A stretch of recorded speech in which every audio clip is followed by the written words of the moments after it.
بسم الله الرحمن الرحیم. السلام علیکم. زیم عبدالله جان صابر.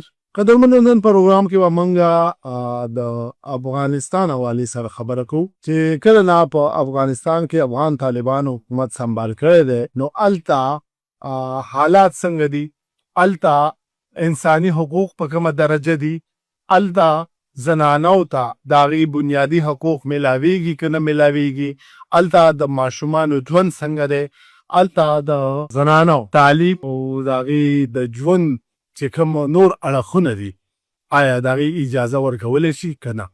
په دې موضوع د خبرو دپاره نن ما سره پروګرام کې میلمنه ده وحیده احمدي صاحبه، د چا تعلق چې د افغانستان سر ښار کابل سره دی او دا وخت په ترکي کې ژوند کوي.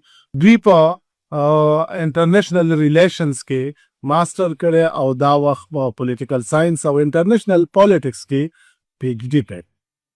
دوی په انساني حقوقو باندې هم کار کوي او د افغانستان په اړه باندې ژور معلومات لري. هغه د دوی هیواد هم دی. ډیره مننه کوم تاسو وحیده احمدی صاحبه.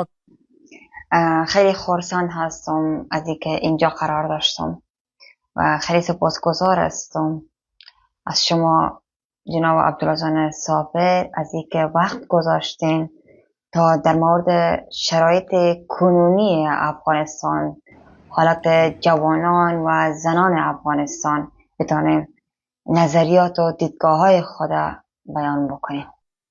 اول پوښتنه زما دا راځي چې دا وخت په افغانستان کې چې کوم هیومن رایټس دي یا انساني بنیادی حقونه دي، په کومه درجه دي؟ آیا د هغه ځای ولس ته بنیادی انسانی حقونه ملاویږي که نه؟ خیلی سپاسگزارم.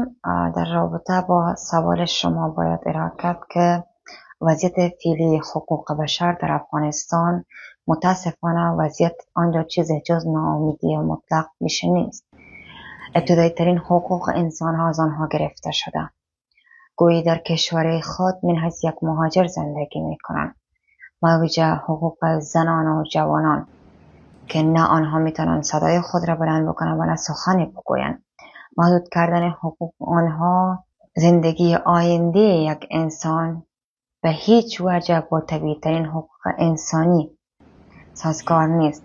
من فکر میکنم که در آنجا بی‌عدالتی عظیم در حال رخ دادن هست.